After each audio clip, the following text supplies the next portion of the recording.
Hello, everyone, and welcome to today's session entitled From Firefighting to Forward Motion, How IT Leaders Can Reclaim Capacity. So before we get into today's presentation, just a couple housekeeping items for everyone. Our session is being recorded. So after today's presentation, we'll send out a copy, so you'll have that for future reference or to share with anyone that you'd like to. We also want to keep today's session interactive.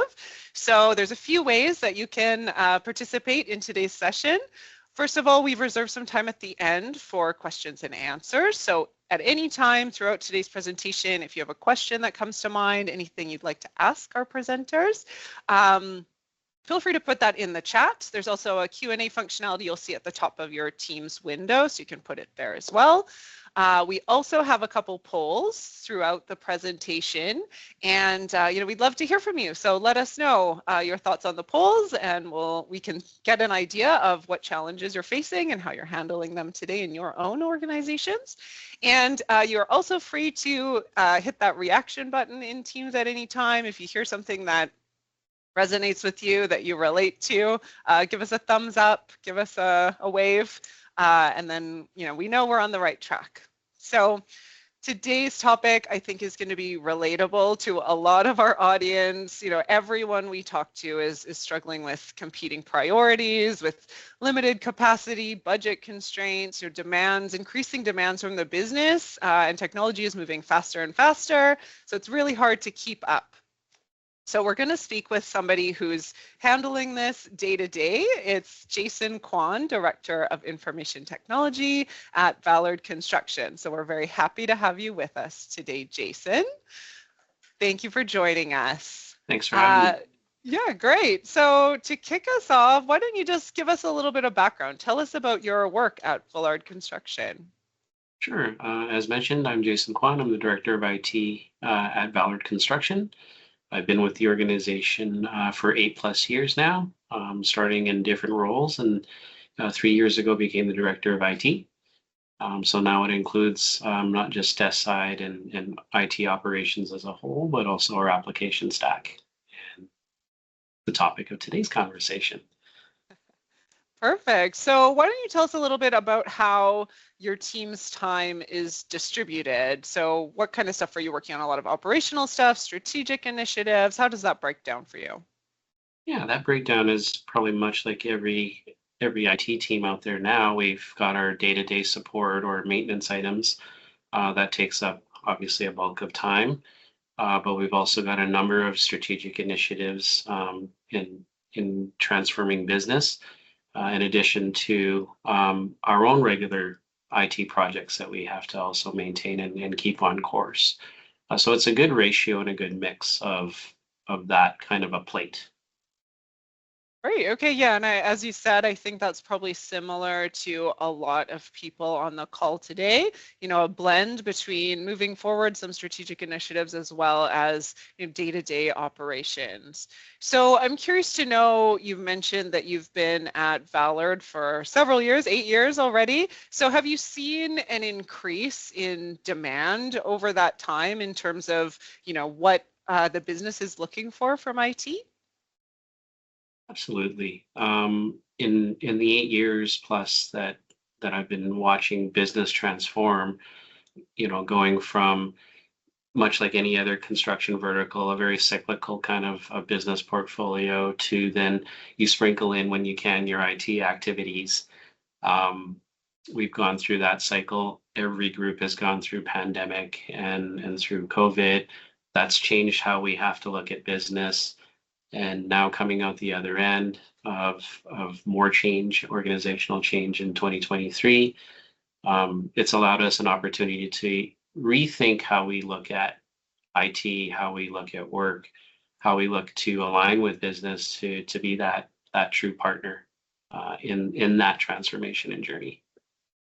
Yeah, that's great to hear. So, even I see in our polls that, our audience says a lot of their time is spent on reactive stuff. And, as you said, Jason, you want to be, moving forward, there's those strategic initiatives, be a strategic partner to the business, but that can be a challenge as, over time, headcounts don't always increase proportionate to the, the asks from the business and from users.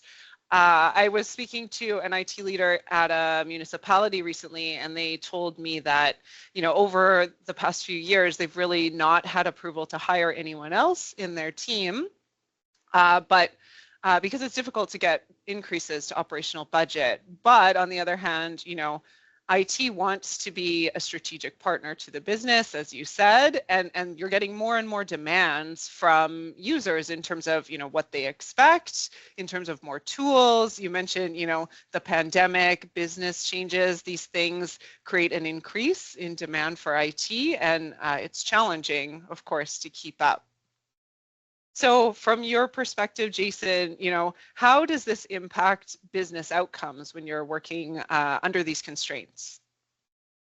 Well, like again, any other IT team out there, I can't imagine it any different. It's a bit of a resource management juggling act, if you will, balancing between reactive, what I will define as your day-to-day maintenance and support type items. Those are generally not necessarily planned. It's just when people have problems, they need help, and balancing that workload with then IT maintenance items that sometimes they have to, like if you need to do a patch or compensate for an application that's got a bug fix and that requires attention, and that needs to be online for supporting business activities. And then planning out strategic work items. I mentioned earlier, we're going through some transformation, and our IT team has been focused on transforming from in-house applications to commercially available or some of the other corporate applications that we have access to. And, since pandemic, you mentioned, headcounts are restrictive. We've also had to deal with the pressure of strategic people leaving and creating a gap around some intellectual information and gap and experience, and juggling all of those priorities is what's created, a bit of a pivot, thinking outside the box. Because sometimes, looking for the right resource is not always the easiest activity, regardless of if you've got pressure on budget or headcount, or even just, finding the right fit, or thinking strategic in terms of everyone's talking about AI as well. And how does that fit into your strategic mindset? Those things create, again, opportunities, but requires a different level of thinking. And we've been fortunate to be able to work through that.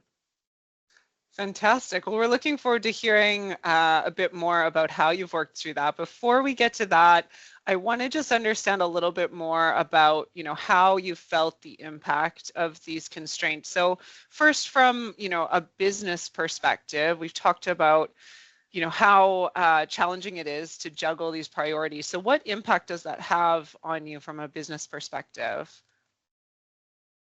Well, putting some base logic to this, if we're not able to meet the volume, which we're dealing with a volume problem right now, because there's so much demand, and the business itself is very active right now. So that's created a lot of, again, outside of the box thinking for us to not only measure and understand what the business priorities are, but understanding that if we're not able to meet some of those by just status quo, taking the same approach that we've been always taking, that creates business impact, because either the business is not able to move ahead on a work activity, or there's impact because, something really simple, IT doesn't get something done, like a client portal, or, a new project set up for timesheets and,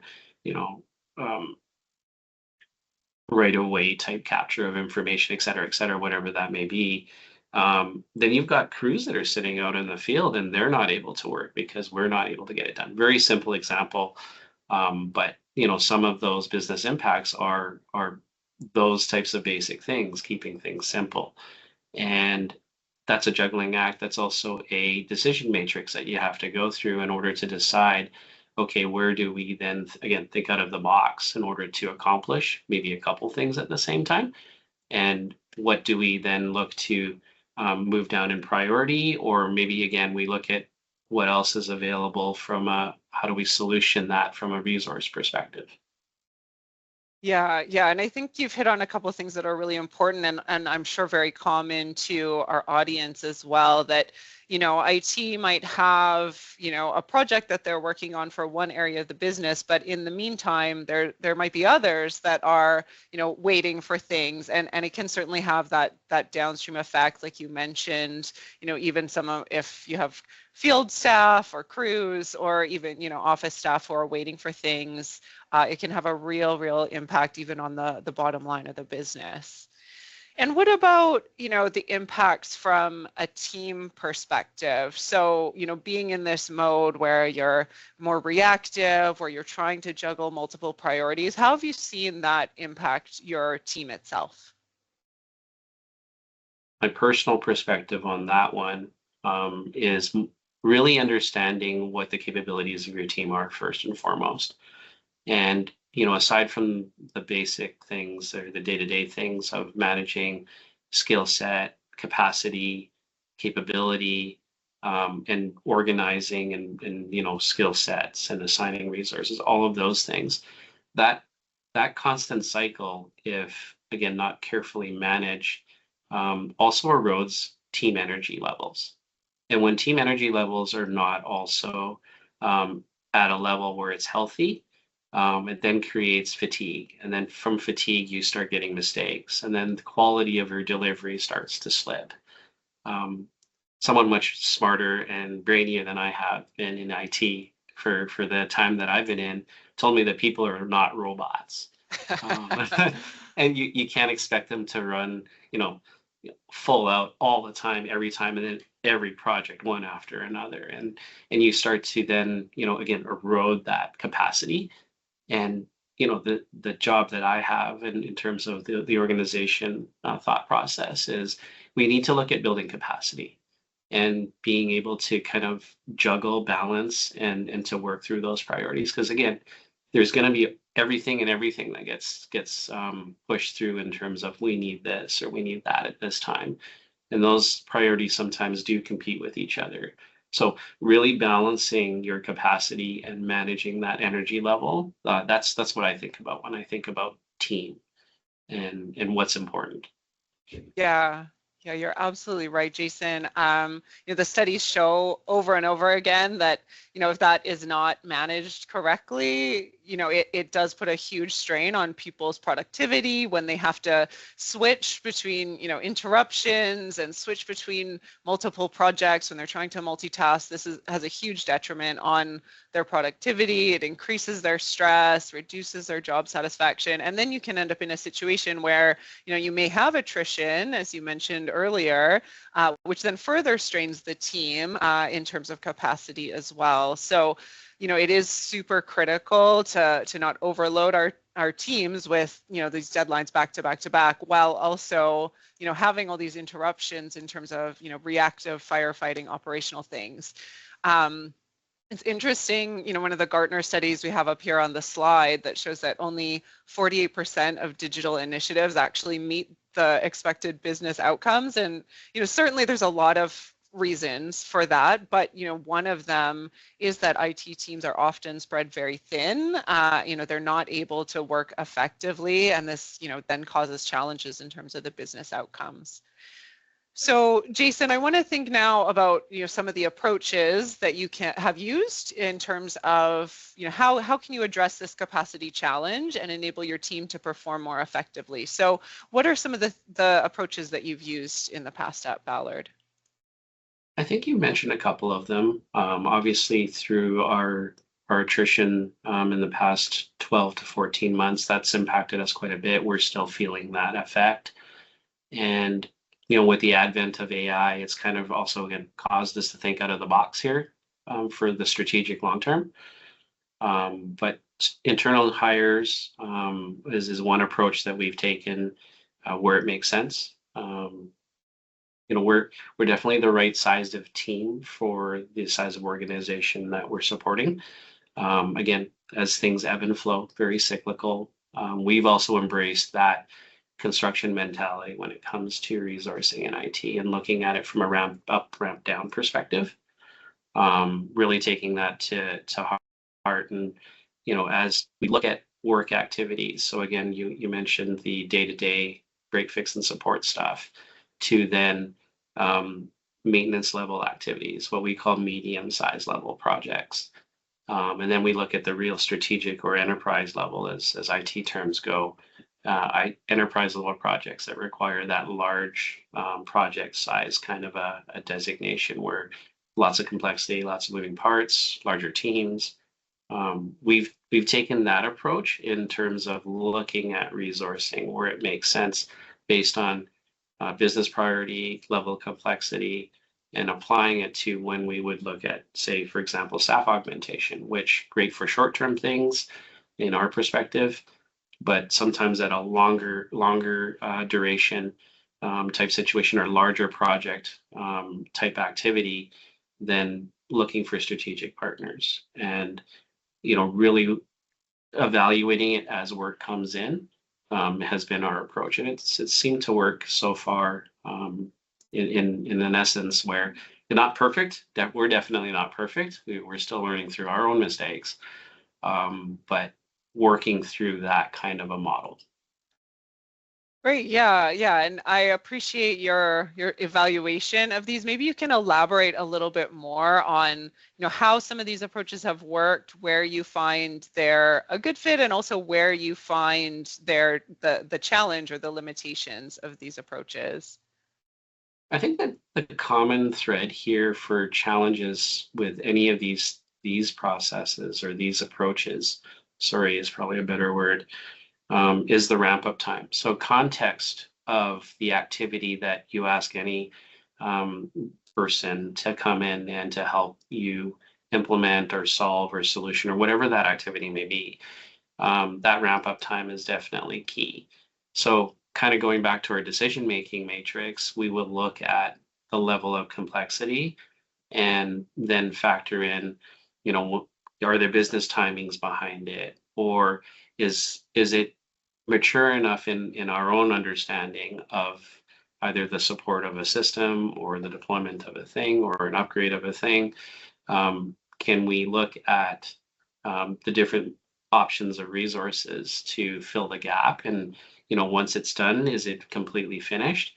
The strategic partnership thing comes into play for us as well, because then we will think about long-term, how do we support some of the activities that we're going to work through as a project or just a regular work request, and plan for it accordingly. So that folds into some of the decision making that we'll make. And then if it's like really strategic, or there's a lot of intellectual knowledge that we also want to maintain, that's when internal hires also make super sense. So kind of the right fit for the right activity at the right time, which is not always easy to do, and it's also easy to say, but not necessarily easy to accomplish all the time. Yeah, it's so true. I think, one of the important things that you touched on there that's a challenge across all of these is that ramp up time. I was chatting with the director at an engineering company, and they told me that, they'd love to engage vendors more often, but they feel overwhelmed that, by the time they explain to, a vendor or even a contractor or someone new that they've onboarded about, all of the background, the company history that comes to this, how they've come to this decision on an approach, their processes, their systems, it feels like twice as much work as solving the problem themselves. So it's very difficult when we think about, how we work with vendors or with contractors in terms of these approaches, because there's pros and cons to every single one of them. So with that in mind, if you could wave a magic wand and have an increase in capacity and resolve this challenge of always having more to do and less to do it with, what would that look like for you? What's the magic solution? Well, I'll be realistic. I mean, it's awesome that I have a magic wand that I could use and go, yay, infinite resource and budget and schedule. That's just not going to happen. That if I were to say a wish list that's realistic is looking for partners, whether they're, internal hires or, you know, staff augmentation, or again, that strategic partnership for that longer term outlook, is finding partners, regardless of the type of fit, that they are willing to learn how our business works. That context is super important even now because it allows you to gain traction faster. That allows for better understanding of either the problem we're trying to solve or the solution we're trying to design, or the business activity we're trying to support. All of that context allows for that quicker engagement, faster traction to get up to speed so that you can focus on just execution and delivery.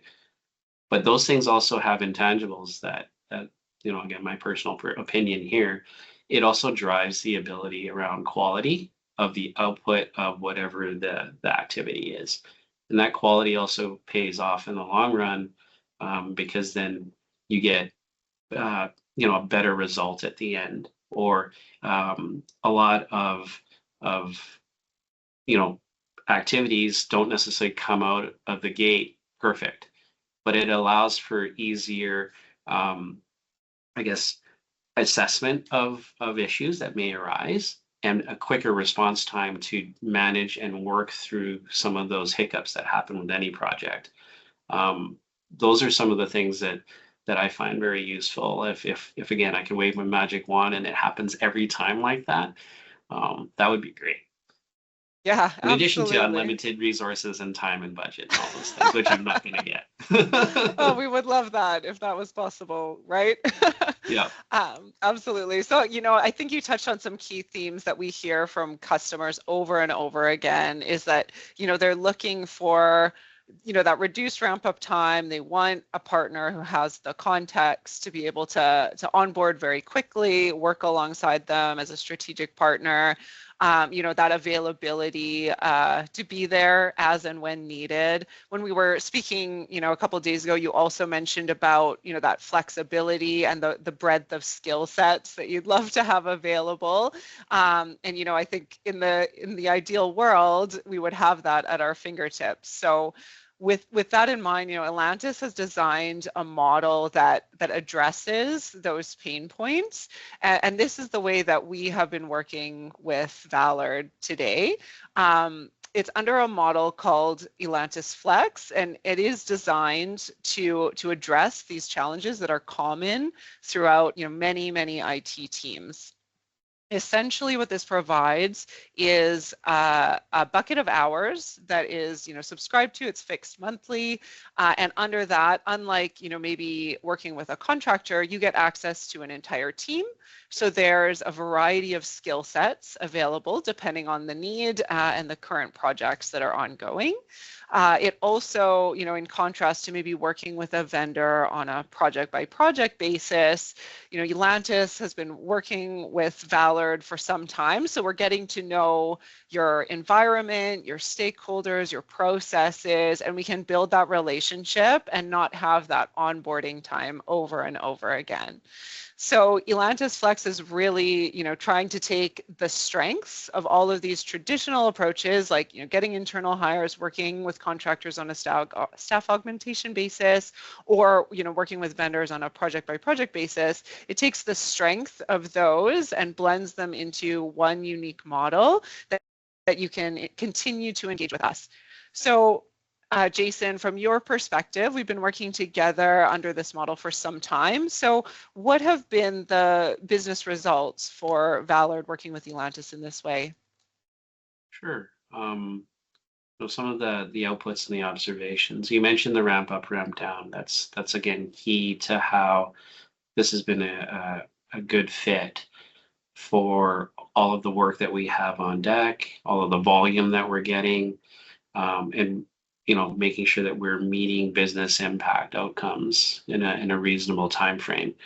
Some of the context of having to talk about environment. You mentioned that, or what what needs does, say, the project team in the business require in order to operate even a little bit more efficiently.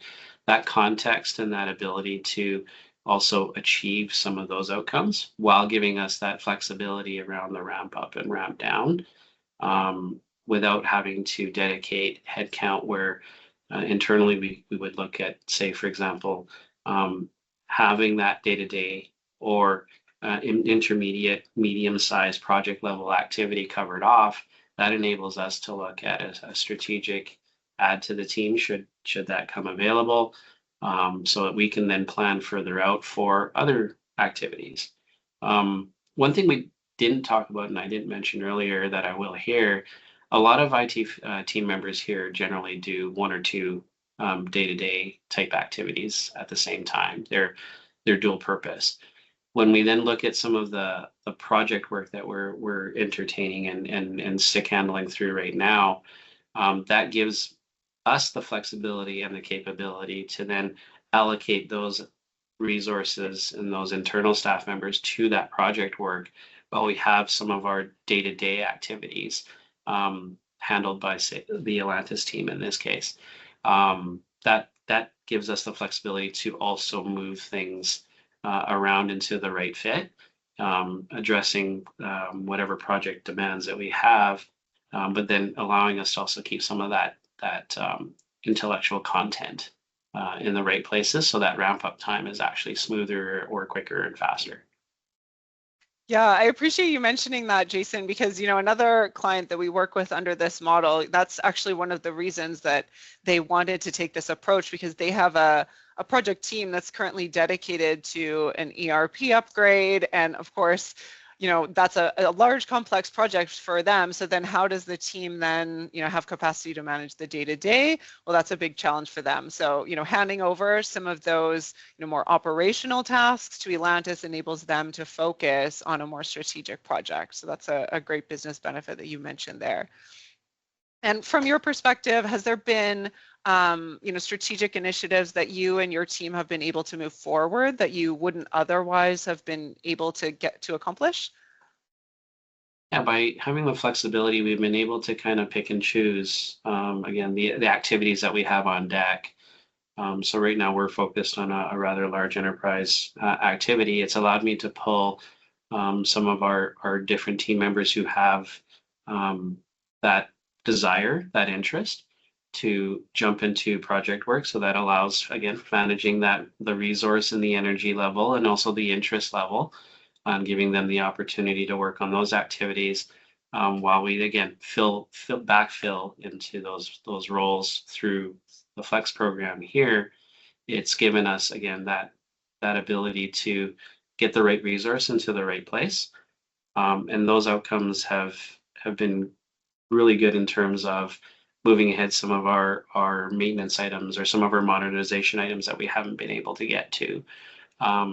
Those have been super, super noticeable because, again, it gives us extra capacity to address more of what is important versus what is maintenance, but not letting that backlog of, say, maintenance or day-to-day activities build up. So when those resources are done executing a sprint or an activity on the strategic project, when they come back, there's not this huge pile of day-to-day or maintenance tasks that they have to dive into. So again, managing that energy level so that we get quality and output at the best balancing juggling act that we can do. That's the observation there. I love that. You talked a little bit about, the positive impact this has had on your team's energy levels. Maybe you can elaborate a little bit more on how this has helped your team now that they're not having to switch all the time between multiple tasks. I would say we're not perfect there yet. We're definitely still learning how to juggle that out. Because sometimes, we're all human beings. Sometimes balls drop, and we just have to quickly pick them back up. We're still learning how to utilize that capacity in a way that we can get a better balance of energy. But again, as we had a couple of strategic people leave on the team, and we're still recovering from that. That's created a little bit of an energy level situation. But again, strategic partners and finding teams who can help us rebuild that capacity. That's where I've noticed the greatest benefit on our team. Again, we're still practicing that, but it's a juggling act. So it's always a process, absolutely.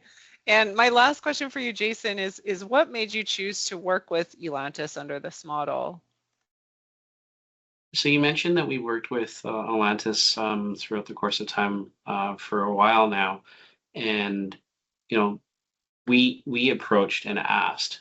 We got connected through Elantis through just market scans and research back when we first engaged.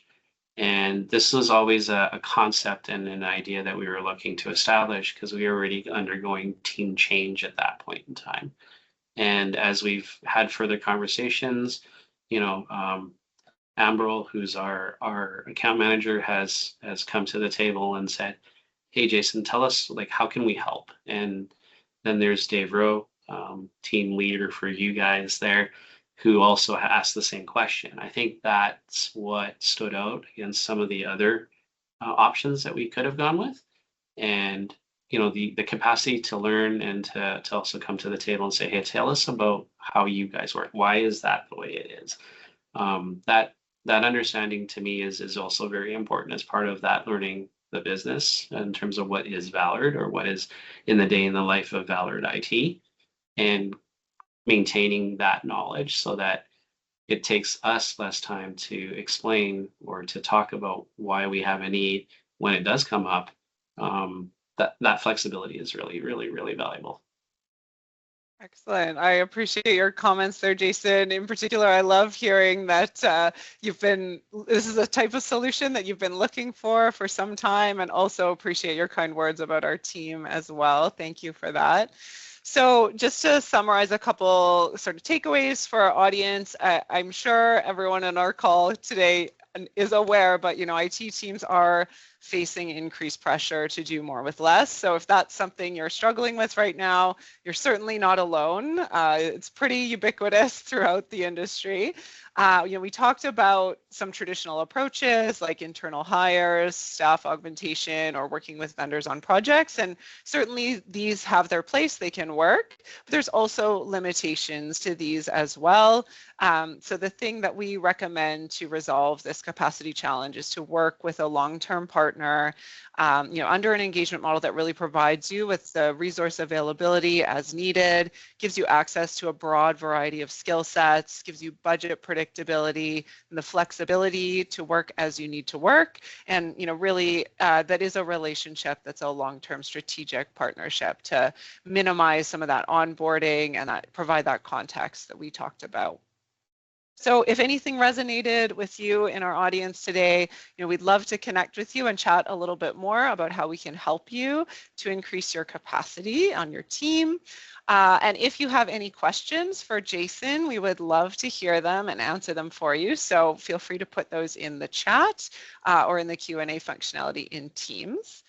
We do have a couple questions, Jason, that came in. So, one of the questions is, how do you decide what work you want to keep with your internal team versus what you might want to hand off to a vendor like Elantis? Sure. We touched on that a little bit. It comes down to how we approach that decision through a matrix. We'll look at, we call it t-shirt sizing internally as a way to kind of picture it in your mind. It's really helpful for the technical teams. But we look at the level of effort and the complexity of the ask. So if it's like a small, medium, or large, in addition to, timelines, sometimes timelines are very much decided by business, and they need it by that time or that time frame. Again, like we mentioned, if we don't get certain things done, sometimes that impacts like people waiting for us down the line. We'll fold that into the decision-making process as well as part of that t-shirt sizing of small, medium, and large. And, in addition to that, other traditional things like level of effort, and every organization defines that a little bit differently. That's custom and unique to you. We fold that into the decision-making as well as the other traditional things that a lot of IT leaders have to deal with, which is, okay, which resources I'm going to have to pull out from one activity to another, budget, time, cost, all of those things all then roll into that decision making matrix. And that's how we generally juggle that from day to day. But it folds back to, again, that small, medium, large in order to try and contextualize what you're looking at. And it's not necessarily a way to cookie cutter either, just to maybe make that point too, because some situations may be capable of falling into a cookie cutter type of fashion, but then some activities are generally going to be, as they come in. And we go through that decision making matrix. Great. Yeah, thanks for answering that. A couple more from our audience here. So are Elantis resources on site, remote, or hybrid? If you'd like to take a first pass I at can that, take a Jason. stab at that. Yeah, go ahead. That's the flexibility that we have as well. So as part of the ability to ramp up and ramp down, we can definitely get some of that capability too. And I think we're spoiled because we're in the same province, so to speak, as well. So that makes it a little bit easier. But I know that there's other capabilities that the Elantis team has to probably reach into areas across Canada.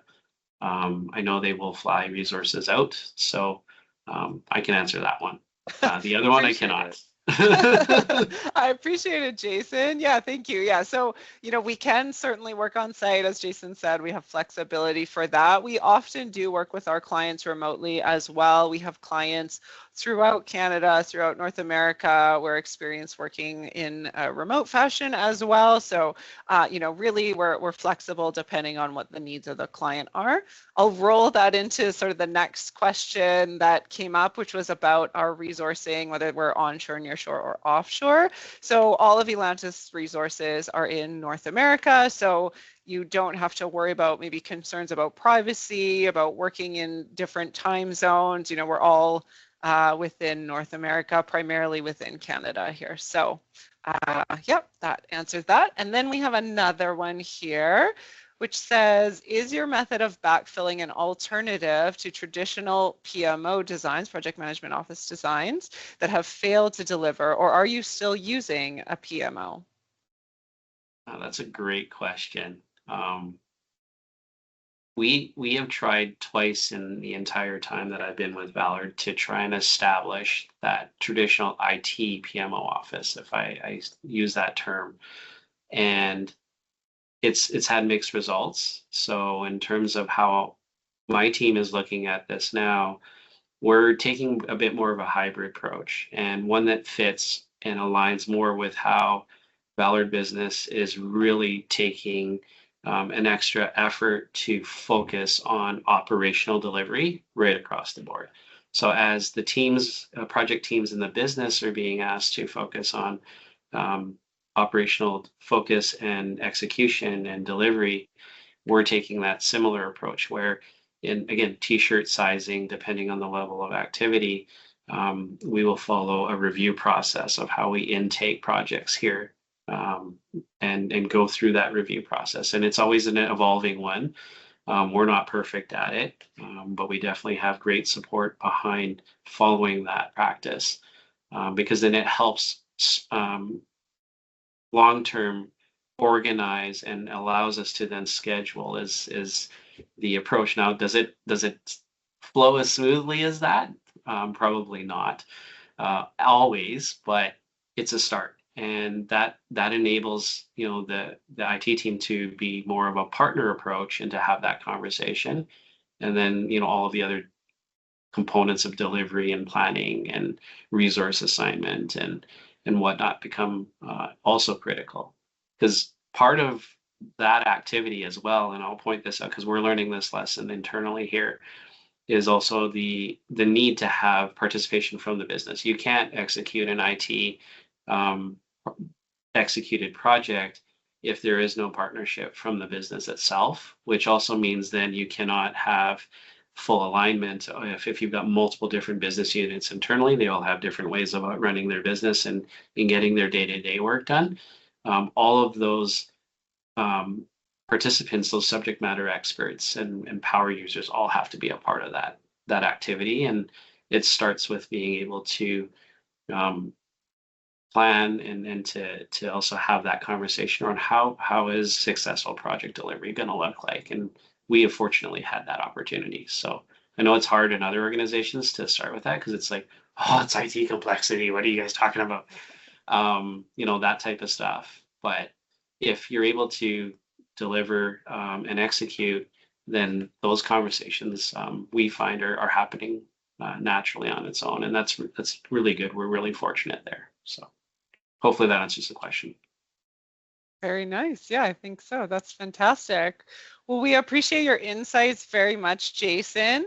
It's been great to have you with us, and thank you to all our audience for joining. If, of course, you have any other questions that we didn't have time to get to, we'll be happy to follow up after and chat with you.